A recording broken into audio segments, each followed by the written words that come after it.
আসসালামু আলাইকুম প্রিয় শিক্ষার্থীবৃন্দ, আশা করছি সবাই অনেক অনেক ভালো আছেন।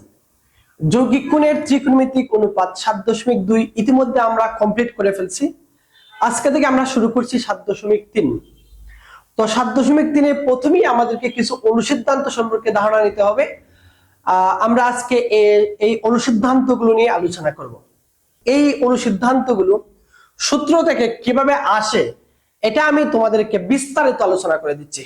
একটু খেয়াল করে দেখো, আমরা যে সূত্রগুলো ইতিমধ্যে পড়ে আসছিলাম, এক নম্বর সূত্র এরকম ছিল যে sin a plus b এর সূত্র। দেখেন sin a plus b এর সূত্র এরকম ছিল, sin a plus b। sin a plus b সমান কি ছিল? sin a cos b plus cos a sin b। সূত্র আছে দেখেন দুই নাম্বারটা, sin a minus b। sin a minus b সমান হলো sin a cos b minus cos a sin b sin b। ওকে, তারপরে তিন নম্বর সূত্র আমরা কি শিখছিলাম? যে cos a plus b এর সূত্র। cos a plus b সমান কি ছিল? cos a cos b, cos a cos b। এখানে মাইনাস হলে প্লাস হলে এখানে মাইনাস হয়, minus sin a sin b ছিল। আবার দেখেন যে cos a minus b সূত্রটা কি ছিল? cos a minus b সমান ছিল যে cos a cos b plus sin a sin b ছিল, sin a sin b। তো দেখেন এই যে চারটা সূত্র, এগুলা কিন্তু ইতিমধ্যে আমরা শিখে আসছি। সূত্রগুলো ব্যবহার করে আমরা অনেকগুলো অঙ্ক সমাধান করেছি। তো দেখো এই চারটা থেকেই মূলত আমরা কিছু অনুসিদ্ধান্ত তৈরি করব। দেখো আমি যে কাজটা করব, 1 আর 2 কে যোগ করে দেব। ঠিক আছে, 1 আর 2 আমি যোগ করতেছি। ঠিক আছে, 1 আর 2 যোগ করতেছি। দেখেন আমি 5 নাম্বারে যে সূত্রটা তৈরি করতেছি, 1 আর 2 কে আমি যোগ করতেছি। তাহলে 1 আর 2 কে যদি আমি যোগ করি তাহলে কি আসতেছে? দেখেন উপরে sin a plus b, a plus b plus 2 এর এই সাইডে কি আছে? দেখো sin a minus b, sin a minus b। দেখো আমি কি করতেছি? 1 আর 2 যোগ করতেছি। একটু মনোযোগী হও। দেখো এই যে এখানে দেখো cos a sin b এটার সামনে আছে প্লাস, আর cos a sin b এর সামনে আছে মাইনাস। তো আমি যখন এই দুটাকে যোগ করব, এই পার্টটুকু ক্যান্সেল আউট হয়ে যাবে, থাকবে হলো sin a cos b sin a cos b। তাহলে দুইটা sin a cos b আমরা লিখতে পারি। তাহলে লিখতে পারি 2 sin a cos b, 2 sin a cos b। এটা দেখেন আমি লিখতে পারি। এবার দেখো আমি 1 নং থেকে 2 নং এখন বিয়োগ করব। আগে কি করছিলাম? আগে যোগ করছিলাম, এখন আমি বিয়োগ করব। তাহলে 6 নাম্বার অনুসিদ্ধান্তটা কি পাচ্ছি? দেখো sin a plus b minus sin a minus b। এখন একটু খেয়াল করে দেখো যে আমি এখান থেকে এটা বিয়োগ করতেছি। তো দেখো এখান থেকে যদি এটা বিয়োগ করি আমি, তাহলে এটার চিহ্ন চেঞ্জ হবে। দেখো উপরেরটা থেকে নিচেরটা বিয়োগ করছি, তার মানে নিচেরটার সবগুলা চিহ্ন চেঞ্জ হয়ে যাবে। তাহলে এটা হয়ে যাবে মাইনাস, এটা হয়ে যাবে প্লাস। তো এখানে যেহেতু মাইনাস চলে আসবে, উপরেরটা প্লাস আছে কিন্তু, তাহলে এই দুইটা ক্যান্সেল আউট হবে, এটা ডাবল হয়ে যাবে। তাহলে আমরা কি বলতে পারি? 2 cos a, 2 cos a sin b। যেটা 7 নম্বরটা দেখেন। এখন একটু খেয়াল করো, আমি এখন যে কাজটা করব যে 2 নং আর দেখো 3 নং আর 4 নং যোগ করব।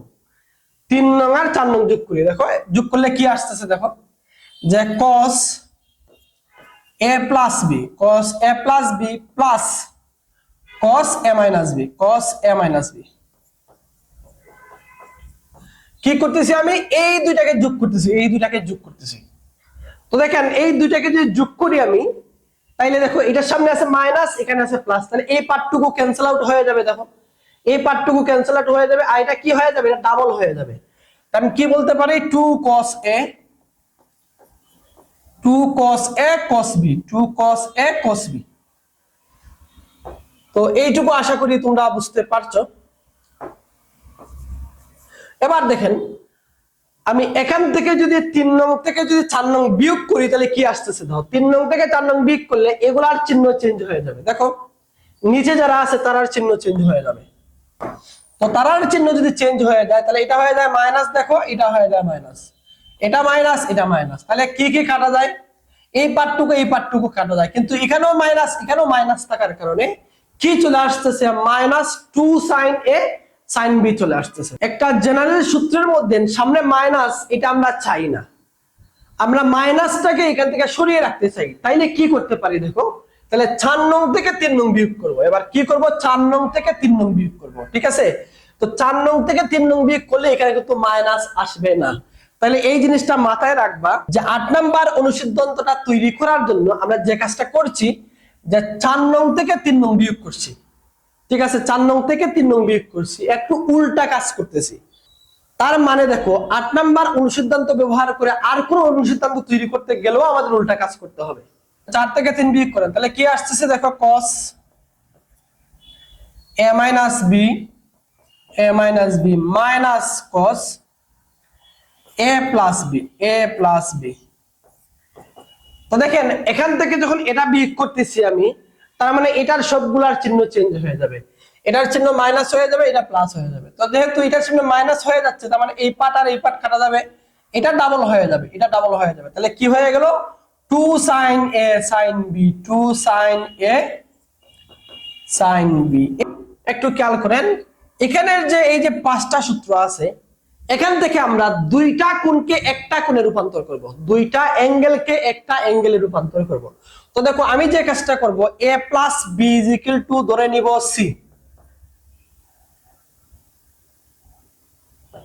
a plus b is equal to ধরে নিচ্ছে c, R a minus b is equal to ধরে নিব আমি d, a minus b is equal to ধরে নিব আমি d। এবার আমি একটু যোগ করি, তো যোগ করলে দেখো b কাটা যায়, তাহলে 2a is equal to কত পাইলাম আমরা? c plus d। তাহলে এর মানটা কত পাইলাম? এর মান পাইলাম c plus d by 2। আবার এটা থেকে যখন এটা আমি বিয়োগ করব, বিয়োগ করলে a কাটা যাবে, থাকবে হলো 2b। তাহলে 2b থেকে b এর মানটা পাওয়া যাবে c minus d by 2। 5 number থেকে আমি দেখো 9 নাম্বার সূত্রটা তৈরি করি, যে যেখানে a plus b আছে এখানে আমি c বসাবো। তাহলে কি আসতেছে? দেখো sin c প্লাস দেখো sin c plus sin a minus b জায়গায় কি বসাবো? আমি d বসাবো, d is equal to কি আসতেছে? দেখো 2 sin এর মান কত পাইছি? দেখো তো এর মান c plus d by 2, এর মান হলো c plus d by 2। তারপরে এরপরে কি আছে? আবার cos আছে, cos দেখো cos b এর মান কি পাইছি দেখেন তো? c minus d by 2, c minus d by 2, এই যে দেখেন c minus d by 2। 6 number থেকে 10 নাম্বার তৈরি করতেছি আমরা।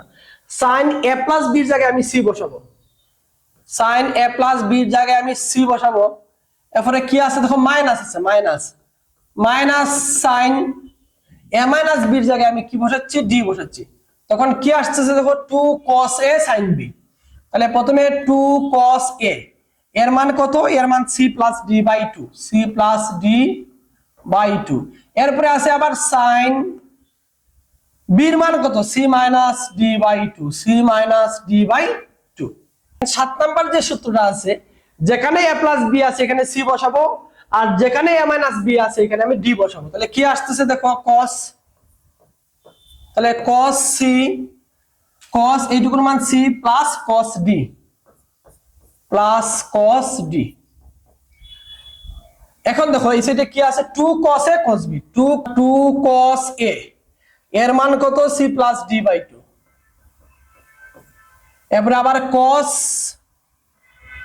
b, b এর মান কত? c minus d by 2, c minus d by 2, c minus d by 2। ওকে, এখন দেখেন এই যে 12 নাম্বার অনুসিদ্ধান্তটা আমরা এই 8 নাম্বার থেকে যে তৈরি করব, দেখো মনে আছে কিনা যে 8 নাম্বার অনুসিদ্ধান্তটা তৈরি করার ক্ষেত্রে আমরা কিছু উল্টা কাজ করেছিলাম। সামনে একটা মাইনাস চলে আসার কারণে আমাদেরকে কি করতে হয়েছিল? 4 থেকে 3 বিয়োগ করতে হয়েছিল, মানে উল্টা কাজ করতে হয়েছিল। তো ঠিক তেমনি ভাবে এখানেও আসার পরে আমাদেরকে যে কাজটা করতে হবে, এবার a প্লাস বি কে আমরা ধরতে হবে। দেখো a প্লাস বি কে ধরতে হবে আমাদের ডি, a প্লাস বি কে ধরতে হবে ডি, আর a মাইনাস বি কে ধরতে হবে সি। তাহলে দেখো আমি যখন যোগ করব, যোগ করলে বি বি ক্যান্সেল আউট হয়ে যাবে, তাহলে 2a ইজ ইকুয়াল টু আমি কি বলতে পারি সি প্লাস ডি। আবার এ সমান আমি কি বলতে পারি, এ সমান বলতে পারি আমি সি প্লাস ডি বাই 2 বলতে পারি। তাহলে একটু খেয়াল করে দেখো, আমি এই যে 8 নাম্বার অনুসিদ্ধান্ত আছে কি আছে দেখো তো, cos a মাইনাস বি, তাহলে a মাইনাস বি সমান আমি কি লিখছি দেখো সি লিখছি সি, এরপরে মাইনাস আছে মাইনাস দিলাম, আবারও cos a প্লাস বি সমান কি লিখছি আমি ডি লিখছি, ইজ ইকুয়াল টু দেখো 2 sin আছে 2 sin, দেখো 2 sin এর মান কত পাইছি বলো c plus d by 2, c plus d by 2। এরপরে কি আছে আবার সাইন, সাইনের পরে কি আছে বি আছে, কিন্তু বির মানটা আমরা এখনো বের করি নাই। তাহলে বির মান বের করার জন্য আমাকে কি করতে হবে বলো তো দেখি, বির মান বের করার জন্য আমাকে এটা থেকে এটা বিয়োগ করতে হবে। তাহলে বিয়োগ যদি করি আমি, এটা থেকে এটা বিয়োগ করলে দেখো মাইনাস, এর চিহ্ন মাইনাস হয়ে যাবে, বির চিহ্ন প্লাস হয়ে যাবে। তাহলে 2b ইজ ইকুয়াল টু কি পাইতেছি আমরা D minus C, R just be সমান আমি কি পাইতেছি ডি মাইনাস সি বাই 2 পাইতেছি। দেখো দেখো কি পাইতেছি আমি বির মান যে ডি মাইনাস সি বাই 2 পাইতেছি। তাহলে দেখো এখানে যেখানে বি, এখানে কি হবে ডি মাইনাস সি বাই 2 হবে। তাহলে এই জিনিস একটু মাথায় রাখবা যে আমাদের টেন্ডেন্সি হলো cos c minus cos d সমান sin c plus d by 2, sin c minus d by হবে, এটা হলো আমাদের চিন্তা। কিন্তু আসলে এটা থাকে না, এটা কি হয়ে যায় d মাইনাস c বাই 2 হয়ে যায়। তো আশা করছি তোমরা এগুলা একটু মাথায় রাখবা। আমি যেভাবে লিখছি তুমি কি করবা 4 থেকে 5 বার এভাবে লিখে লিখে প্র্যাকটিস করবা, দেখবা তোমার মাথার মধ্যে অটোমেটিকলি সেট হয়ে গেছে। তুমি যেদিকে তাকাবা সূত্র তোমার চোখের সামনে ভেসে উঠবে।